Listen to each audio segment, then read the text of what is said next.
அன்புக்குரிய சகோதரர்களே, புனிதமான ரமதானை எதிர்பார்த்து நாம் காத்திருக்கிறோம். ரமதான் என்ற வார்த்தைக்கு பல்வேறு அர்த்தமும் பொருளும் இருந்தாலும் முக்கியமாக அதற்குரிய பொருள் என்னவென்றால் கரிக்கக்கூடியது என்று அர்த்தம். கரிக்கக்கூடியதென்றால் எதை கரிக்கும்?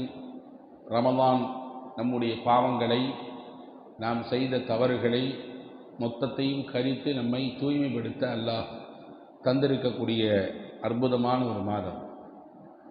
அல்லாஹ் சில நாட்களுக்கும் சில இடங்களுக்கும் அதை முக்கியத்துவம் படுத்துவதற்காக வேண்டி ஒரு ஆஃபர் கொடுப்பான், ஒரு மக்களை அதன் பக்கம் ஈர்க்க. பாருங்கள், புனித இரவுகள் இருக்கிறது. அந்த இரவுகளிலே செய்யப்படக்கூடிய அமல்களுக்கு அதிகப்படியான கூலி, இரட்டிப்பான பல மடங்கு நன்மைகளை அல்லாஹ் தருவதாக வாக்களிக்கிறான். புனிதத்திற்குரிய சில ஸ்தலங்கள் இருக்கிறது, சில இடங்கள் இருக்கிறது. அங்கே போகிற பொழுது அதிகப்படியான நன்மையை பெற முடியும்.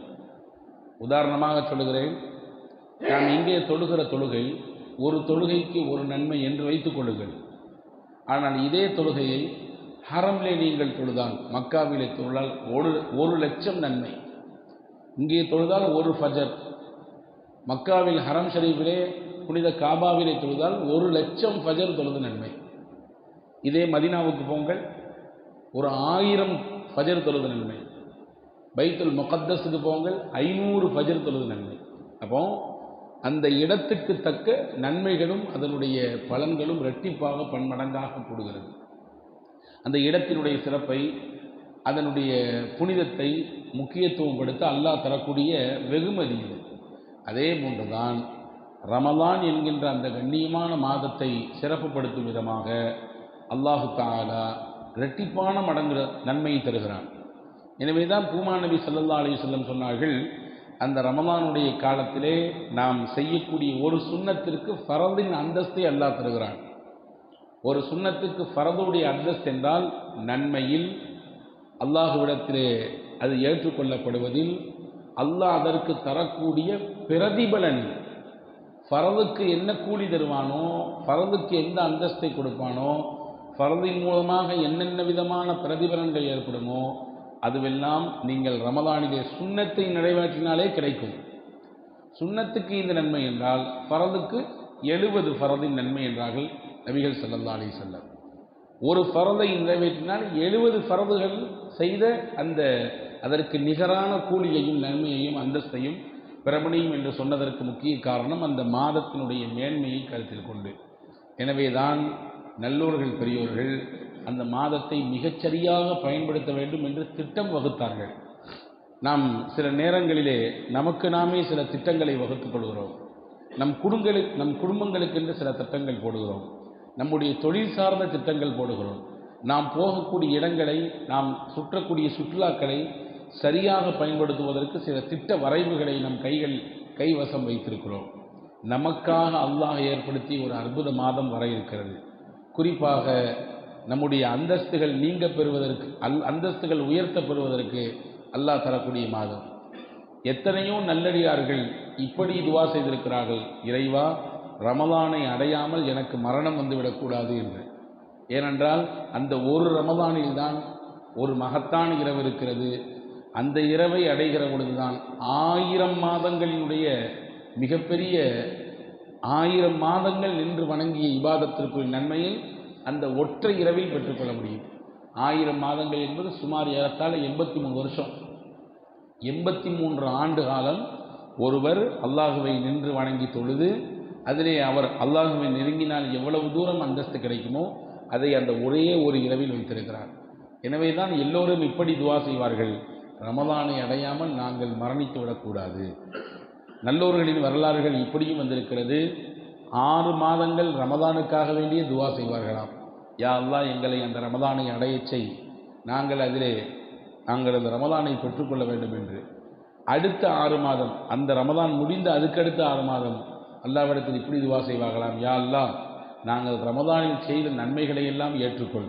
இப்போ மொத்தம் அவங்க இருக்கிற மொத்த நாட்களும் ரமலானை பேஸ் பண்ணி தான் இருந்துச்சு. முந்தைய 6 மாதங்கள் ரமதானுக்கான துவா அதை அடைவதற்கு. அதை அடைந்த பிறகு அதற்கடுத்து இருக்கக்கூடிய 6 மாதங்கள், யா அல்லாஹ் நாங்கள் செய்த ரமதானின் நன்மைகள் உன்னிடத்தில் ஏற்றுக்கொள்ளப்பட வேண்டும், அதற்கான கூலியை நீ தர வேண்டும் என்று அதை மையப்படுத்தியே தங்களுடைய துவாவை அமைத்துக் கொள்வார்கள் என்ற குறிப்புகளையும் பார்க்க முடிகிறது. எனவே அன்பான சகோதரர்களே, உங்களிடத்திலே நான் வேண்டிக் கொள்ளக்கூடிய விஷயம் என்னவென்றால், இதோ நம்மை நெருங்கிவிட்டது ரமதான். இன்னும் ஒரு வார காலத்தில் நாம் ரமதானை அடைந்து விடுவோம். நம்முடைய அந்த ஒரு மாதத்திற்கான திட்டம் நம்மிடத்திலே இருக்க வேண்டும். கையிலே காலையிலிருந்து இரவு வரை ரமதானினுடைய பகல் எப்படி இருக்கப் போகிறது, ரமதானில் நான் எத்தனை குரான் ஓதப் போகிறேன், குரானை கையில் எடுக்க வேண்டும். ரமதானில் கண்டிப்பாக நமக்கு நாமே ஒரு ஒரு ஒரு அளவை வைத்துக் கொள்ள வேண்டும். ஒரு நாளைக்கு நான் இத்தனை அளவு ஓதி விடுவேன். ஏனென்றால் அது குரானுக்கான மாதம். நான் ரமதானில் சுன்னத்துகளை இப்படி பேண போகிறேன், ரமதானில் நஃபிலான காரியங்கள் இவ்வளவு செய்ய போகிறேன், என்னுடைய தஹஜ்ஜத் இத்தனை ரக்காத், நான் இத்தனை நிமிடங்கள் தஹஜ்ஜத்திலே துவா செய்ய போகிறேன், என் குடும்பத்திற்காக, சமூகத்திற்காக, பள்ளிவாசலுக்கு வந்தால் நோன்பாளிகளுக்காக, தராவீஹுக்கு வந்தால் வருகிற பொழுது போகிற பொழுது ஏழைகளுக்கு உதவுவதற்காக, குடும்பங்களை அரவணைப்பதற்காக என்று ஒரு நீண்ட திட்டத்தை ரமதானிலே நாம் ஒவ்வொரு நாளும் வகுத்துக்கொண்டு அதன்படி நாம் செயலாற்றுவதற்கு முயற்சிக்க வேண்டும். அப்படி செய்கிற பொழுது நிச்சயமாக ரமதானின் மூலம் நாம் சிறப்பு பெறுவோம். சில நபர்கள் நினைத்து கொண்டிருக்கிறோம், ரமதான வெளிப்படையான அந்த அலங்காரத்தை மட்டும் நாம் அனுபவிக்கலாம் என்று. ரமதான் காலத்தில் வெளிப்படையான சில அலங்காரங்கள் நடக்கும். பள்ளிவாசல்கள் ஜெகஜோதியாக இருக்கும். சஹருடைய சமயத்திலே, இஃப்தாருடைய சமயத்திலே, ரமதானுக்கென்று சில குறிப்பிட்ட சில புரோகிராம்கள் நடக்கும் ரமதானுக்கென்று. அத்தோடு நாம் அதை மட்டும் கடந்து விடலாம் என்று நினைக்கிறோம். அது முடிஞ்சிச்சுன்னா, ரமதான் முடிஞ்சுன்னா அது எல்லாமே ஸ்டாப் ஆயிடும். ரமதான் முடிஞ்ச பின்னாடி இஃப்தார் முடிஞ்சிடும், ரமதான் முடிஞ்ச பின்னாடி சஹர் முடிஞ்சிடும், ரமதான் முடிஞ்ச பின்னாடி நோன்பு நடக்கக்கூடிய பிரத்யேகமான அமல்கள் முடிந்து போய்விடும், தராவீஹ் முடிந்துவிடும் இல்லையா? பள்ளிவாசல் நடக்கக்கூடிய உபன்யாசங்கள், உபதேசங்கள், அந்த ரமதானுக்கான சிறப்பான விஷயங்கள் எல்லாம் முடிந்துவிடும். அதை மட்டும் பேஸ் பண்ணி நம்ம ரமதானை எதிர்பார்த்தால், ரமதான் முடிந்தால் அதுவும் முடிந்துவிடும். நம்முடைய எதிர்பார்ப்பு எப்படி இருக்க வேண்டும் என்றால், நான் ரமதானில் அதன் மூலமாக என்ன பயனை அடைய போகிறேன், ரமதானில் செய்த நல்லமல்கள் மூலம் என் வாழ்க்கை ரமதானுக்கு பிறகும் அதன் மூலம் ஒரு நல்ல தொடர்போடு இருக்க வேண்டும். அப்படியான சிறந்த திட்டத்தை வகுத்து கொண்டு புனிதமான ரமதானை எதிர்பார்ப்போம். வல்ல ரஹ்மான் அல்லாஹ்விடத்தில் இப்பொழுதிருந்தே துவா செய்வோம், இறைவா எங்கள் ரமதானை இபாதத்திற்குரிய ரமதானாக ஆக்கி வைப்பாயாக. நாங்கள் அடைய இருக்கக்கூடிய ரமதானை உன்னுடைய திருப்பொருத்தத்தை பெறுகிற ரமதானாக ஆக்கி வைப்பாயாக. நாங்கள் அடைய இருக்கக்கூடிய ரமதானை உன் மூலம் நாங்கள் சிறப்பு பெற்று நாளை உயர்தரமான சுவனபதியாம் ஜன்னத்திலே ரையான் என்ற வாசல் வழியாக, அது நோன்பாளிகளுக்கான உண்டான வாசல், அந்த வாசலின் வழியாக சொர்க்கத்திற்கு நுழைவதற்கு தகுதி பெற்ற ரமதானாக இந்த ரமதானை ஆக்கி வைப்பாயாக என்று துவா செய்வோம். வல்ல அல்லாஹ் தௌஃபீக் செய்வானாக. பிஹக்கி சையதுனா முஹம்மதின் வ ஆலிஹி வ அஸ்ஹாபிஹி அஜ்மஈன்.